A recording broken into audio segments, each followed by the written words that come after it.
abriu mão de sua glória, sangrou no madeiro por mim.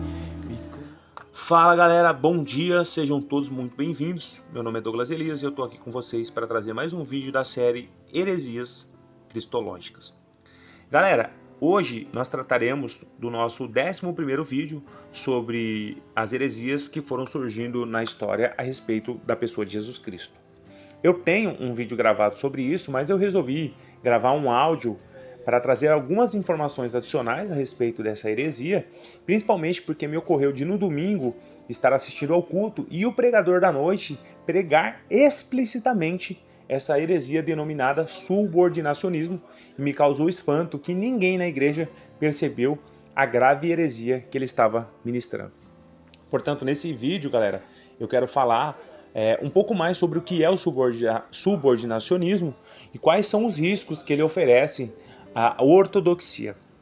O subordinacionismo, galera, ele surge ali em meados do início do século IV. Os principais pensadores do subordinacionismo são Orígenes, Novaciano e também Filo de Alexandria. Basicamente, no subordinacionismo, Jesus ele era visto como a mais alta criação de Deus, a mais sublime entre todas as criações de Deus. Na hierarquia divina, ele estaria então abaixo do Pai porque ele é de uma homoousia ou de uma natureza diferente da natureza do Pai. Portanto, Jesus ele era inferior ou subordinado à vontade do Pai.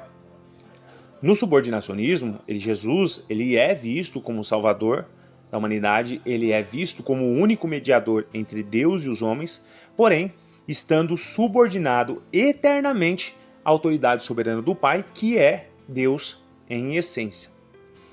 Entretanto, irmãos, na perspectiva cristã, nós entendemos que a relação entre o Pai, o Filho e o Espírito Santo não é uma relação piramidal ou uma relação hierárquica, mas uma relação circular, voluntária e, por que não dizer também, uma relação dançante. Nós usamos essa expressão dançante para falar sobre a pericorese, que é uma analogia usada para explicar a relação entre as pessoas da Trindade. Pericorese era uma espécie de dança infantil em que as crianças faziam um círculo e ficavam girando naquele círculo, enquanto uma criança escolhida por elas era colocada no meio para ficar em evidência e receber aqueles círculos. Posteriormente, aquela criança ela cedia lugar para uma outra criança que entrava ali também no círculo, mostrando a comunhão e o amor entre cada uma daquelas crianças. Então, em outras palavras, irmãos, quando nós falamos sobre subordinacionismo, nós cremos como cristãos que Jesus de fato ele se submeteu à vontade do Pai, mas isso num plano histórico, como homem para realizar o plano da salvação. Então não há que se falar em subordinacionismo eterno. Ele é enviado para morrer na cruz e salvar o mundo e assume um papel específico que é o papel de redentor. E como o homem se submete à vontade do Pai para trazer redenção a nós. Da mesma maneira como o Espírito Santo, ele assume o papel de aplicar essa redenção para a humanidade. Isso é aquilo que nós chamamos na teologia de trindade econômica. Então, na economia trinitária, cada uma das pessoas divinas assume um papel específico no plano da salvação. No entanto, não há que se falar em subordinação eterna, já que essa subordinação entre as pessoas da Trindade, ela ocorre apenas em razão da função, jamais em razão da essência ou da natureza. Ou seja, há uma distribuição de papéis no plano da salvação em que Jesus, mesmo sendo Deus, assume a forma de homem e é obediente até a morte e morte de cruz.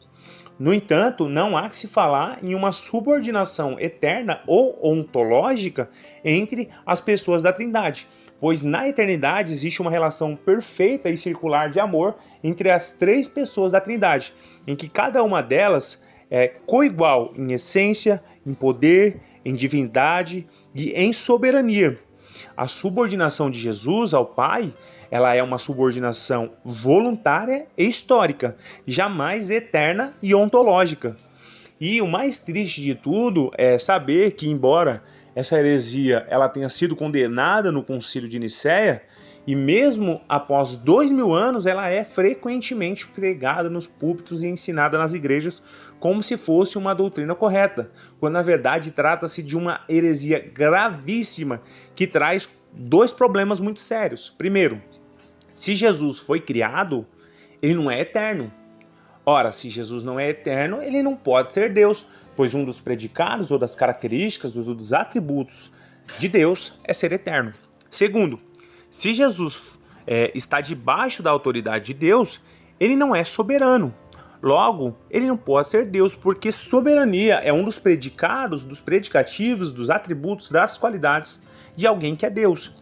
Tudo bem Jesus ter assumido uma subordinação histórica, mas eterna jamais. Jesus ele se subordina como homem à vontade do Pai, mas não de maneira ontológica na eternidade. Jesus é igual ao Pai em natureza, em essência e em poder. Portanto, o subordinacionismo ele precisa ser rejeitado seriamente como uma heresia e nós não podemos admiti-la dentro dos nossos púlpitos, nas nossas igrejas, pois ele fere completamente a pessoa de Jesus Cristo.